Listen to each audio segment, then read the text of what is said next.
Hello friends, I have always doubted a sudden disclosure about the existence of other worlds, and I believe rather in the drops of information that are published every day and that question all the lies we have been taught.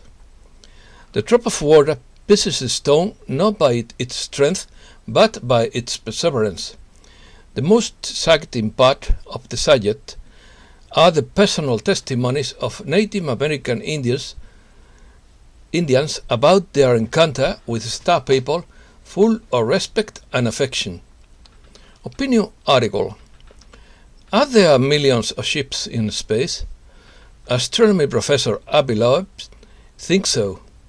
Harvard scientist says space is full of ships. He believes 1 billion of them would be inside the Oort cloud. Pleiadian Knowledge Channel tells about 900 ships on Earth. Native American Indian encounters with star people. First private flight of tourists to the International Space Station. Flying hotrod developed to compete in F1 races in the air. Massive deployment of humanoid robots to replace workers. Russia's Air Force prepares for Space Olympics. Let's start. Spacecraft of non-terrestrial origin could outnumber humans by more than 140,000 to 1, according to Harvard's top astronomer, Professor Avi Loeb. He believes there are millions of spacecraft in the cosmos. The leading astronomer says our solar system could be filled with 1 billion spacecraft from other worlds. Professor Loeb insists that the most rational explanation is extraterrestrial and acknowledges that human technology should soon allow us to detect similar space objects every month. The academic said that there would be one in every volume about the size of the Earth's orbit around the Sun. It's quite small, so that means there are many billions of them inside the Oort cloud. Inside the solar system, there are a lot of them, in quotes. Avi Loeb acknowledges that a space rock that visited Earth in 2017 was an object of non-terrestrial origin, and believes there are more on the way, billions of similar objects within our solar system alone. Professor Loeb, who heads the Department of Astronomy at one of the world's most prestigious universities, claimed that an object traveled into Earth's solar system from the direction of Vega, about 25 light years away, and intercepted the orbital plane of our solar system on September 6, 2017. In his book, Extraterrestrial, the First Sign of Intelligent Life Beyond Earth, he said the space object shot past Earth before moving rapidly toward the constellation Pegasus and into the darkness beyond. The object was first detected by an observatory on the island of Hawaii that contains the highest definition panoramic scanning telescope available. Said space object was dubbed Oumuamua, which is Hawaiian for explorer. According to the Pleiadian Knowledge Channel, Anika of Temer reports that there are about 900 large ships around the Earth in invisibility mode, but the Federation's main large ship is an arrow-shaped Andromeda biosphere. Would be called Viera. Would be many miles long and would be hidden on the hidden face of the moon, so that we do not see it because it's not in invisibility mode. Testimonies. Dr.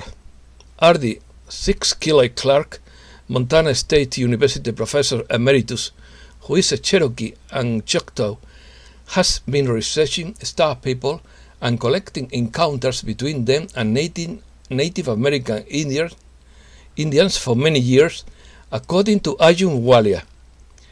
How many races are there traveling the stars? How many have visited our planet? How many are visiting our planet?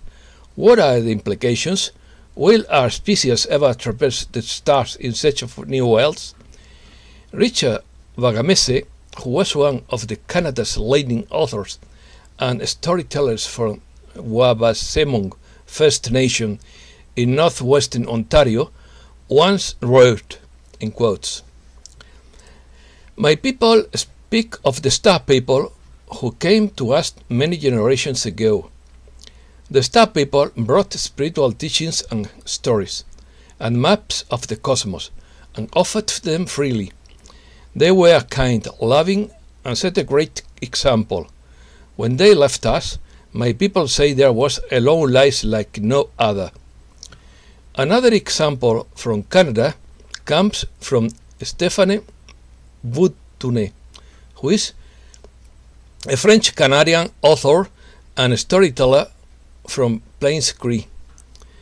He has explained that this perception and understanding of extraterrestrial phenomena is a native person, and their global implications come from being raised partially within his own native culture. He has made it clear that they pay much more attention to the search for a spiritual understanding of things, in quotes. He heard many times of, in quotes, distant relatives and people living among the stars, mainly around campfires and during traditional ceremonies. Far from being something to fear, star people were just another term I grew up with. Stories of star people are well documented in Canadian and Native American lore. Personal account. In this particular story, Clark spoke with a man connected through a mutual friend of the Navajo Indian reservation named Darren. Clark spoke to his aunt, who was one who told him about his experience. In quotes, everything I am going to talk now. Excuse me. I'm not the first in my family to see the sky gods. My grandfather told me that once a spaceship landed in New Mexico and some Indians hit an alien. He said it happened back in the 1940s. It was about the same time at Roswell. My grandfather said he and some of his friends came across the alien wandering in the desert.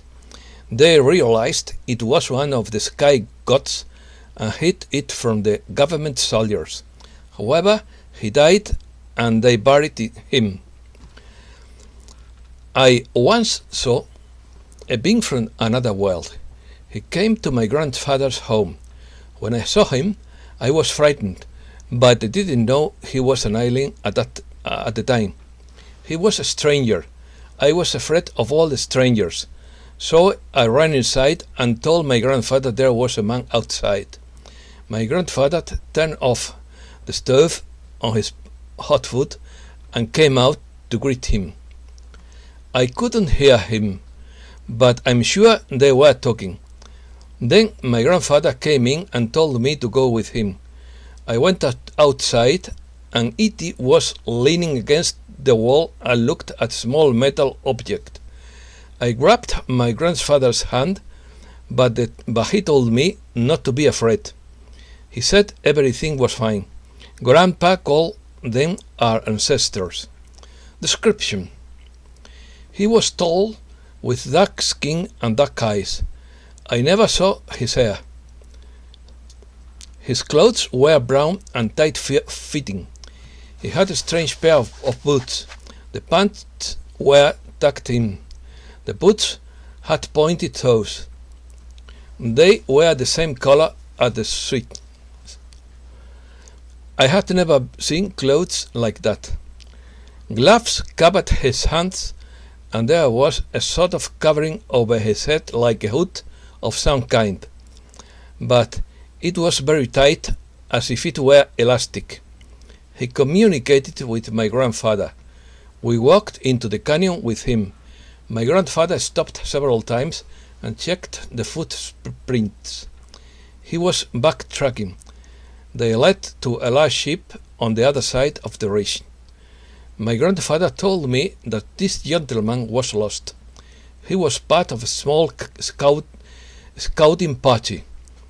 They had split up and he had gone up a canyon and the others into other directions. He had some equipment with him that was supposed to get him back to the ship, but it stopped working. He came to our home for help. My grandfather and I took him back. My grandfather and I talked about it often. After that, when my grandfather told stories, he would start with "it happened before the starman" or "after a starman." My grandfather said that when he was a kid, there were a lot of stories about star people, but it was only the second time he had seen one.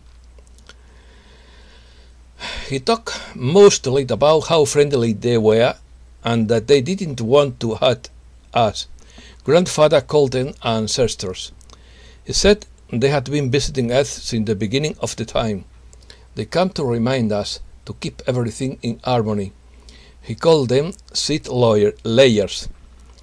But by seed layers, Darren meant, they brought seeds to Earth to see if they would grow, and then they came back to see how they were doing. Darren believed his grandfather meant plants, animals, and humans. His grandfather told him they brought animals. Spaceship. When I approached the spaceship, my grandfather warned me not to touch it. It was round, silver, but dull silver. There were no windows, just the door, and when it closed, you couldn't see where the door had been. When my grandfather took the gentleman back to his ship, I was seen by other beings. They came out, and I waved. I watched as he turned to my grandfather, as if introducing him. The other starmen bowed respectfully, and for a moment they stood there and talked to him, but I couldn't hear. When they boarded the ship, my grandfather told me that we should move to a safe distance. Then we watched as the ship moved up. It didn't even stir the dust. That was the most amazing thing to me. When the wind blows, there is always dust, but when the ship lifted off the ground, there was no dust.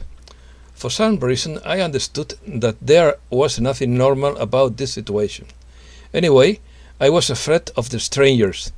But these strangers were not like the people I saw in the city. They were different.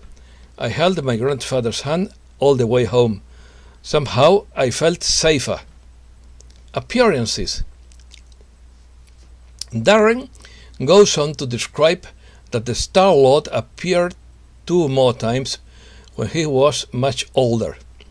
The last time his grandfather was 80 years old, ill and not feeling well in bed. It was well into night when the starman suddenly appeared without warning.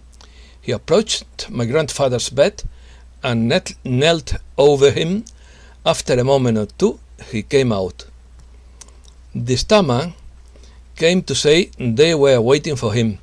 3 days later, my grandfather died in the city clinic.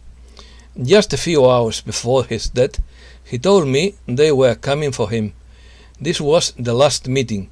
During the second meeting, the grandfather gave the starman a bag with 2 cash stones inside, a gift that pleased this gentleman. Last summer, I spent about a month at home. My sister was getting married and everything was chaotic around here. The first thing I noticed when I arrived home was a bag in the doorway of the small workshop I had set up for myself years ago. It was the bag my grandfather gave to the man with the stars. I opened it and the 2 cursed stones fell out. They they were the ones Grandpa had given to the Starman. For some reason, he gave them back. I think it was my grandfather's way of letting me know that all was well with him. I have no other explanation. End of the story. Space tourism. Names of tourists of first private flight to International Space Station revealed.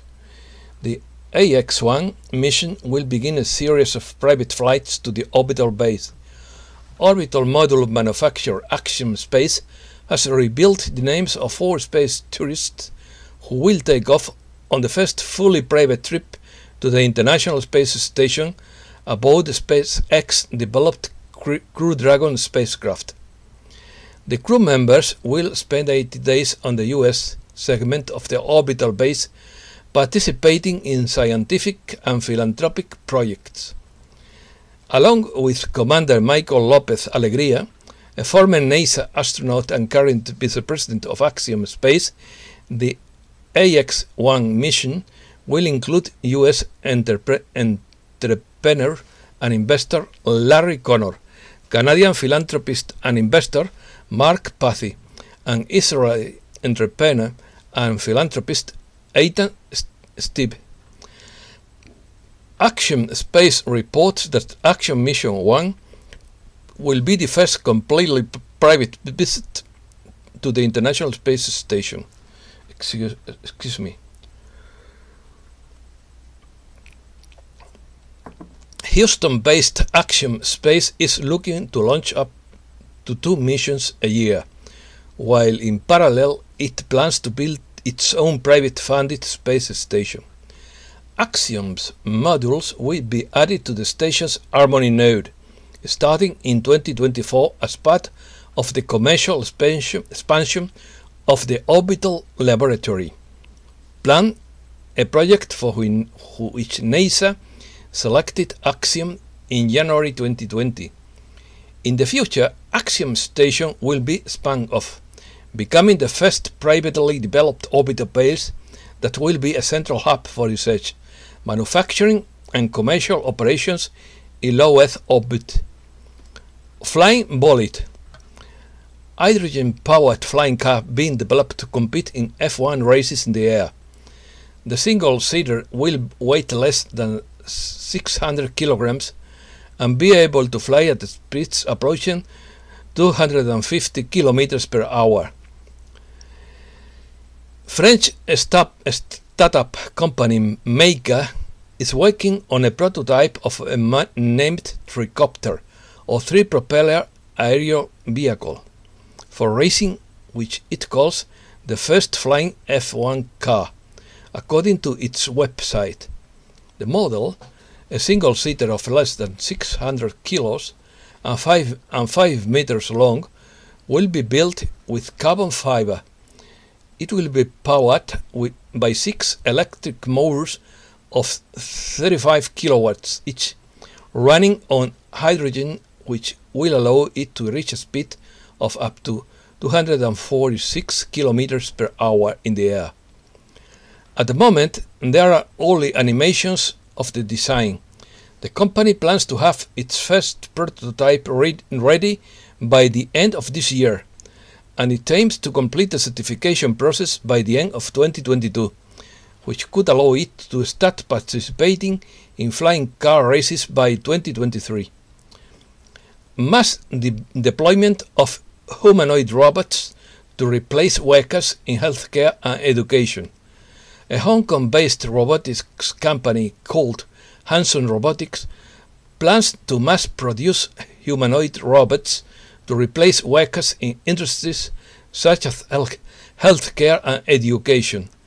Social robots like me can help care for the sick or elderly in many corners of healthcare and medical uses, said the Sophia robot in a video.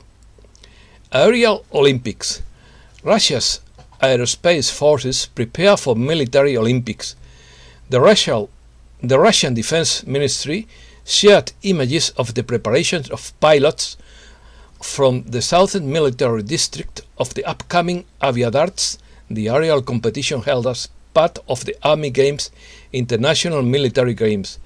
Aircrews of Army and Operational Tactical Aviation from Rostov, Volgograd, Crimea, Stavropol and Krasnodar regions will represent Russia in the tournament, the military agency said. During the Aviadat trials, Russian pilots will use different models of airplane Sukhoi, fighter bombers, alligators, and attack helicopters, as well as transport helicopters. I don't mention the models because it's a little bored. The Army Games, International Military Games, as the name suggests, are competitions between military organizations from all over the world, often called the Olympics in the military world. The competition involves dozens of nations. Organizers of the 2021 edition of the tournament, which will be held August 22nd and September 4th, expect at least 260 teams from more than 45 countries to participate in the competition. Political news. Impeachment fails. Interrogation. Impeachment fails. Only 5 Republican senators opposed motion by college Ron Paul from Kentucky to declare Donald Trump's impeachment unconstitutional, indicating that Democrats will not have enough votes to convict the former president. It would take a 2/3 of majority of the Senate, or as many as 67 votes, to convict Trump. Biden is failing as president. Presidents have 2 jobs. The first and most visible is to be the head of the executive branch, and the second one is to be the head of their political party. Successful presidents usually have operational control over their political party. JB, however, has barely taken office and his presidency is already in jeopardy due to members of his own party. Trump is moving toward a parallel presidency, according to Mike Adams. Resistance is gaining strength, and many elements of the political machine are lining up to block Biden's actions. For example, with 2 Democratic senators now stating that they will not support eliminating the filibuster rule. This means that the filibuster will almost certainly remain in place, allowing the GOP to block legislation that has passed the House of Representatives, The Army would still be in a position to act, holding new elections and the military authority later this year, but it is only a hypothesis. Thanks a lot, friend, for listening. I wish you the best.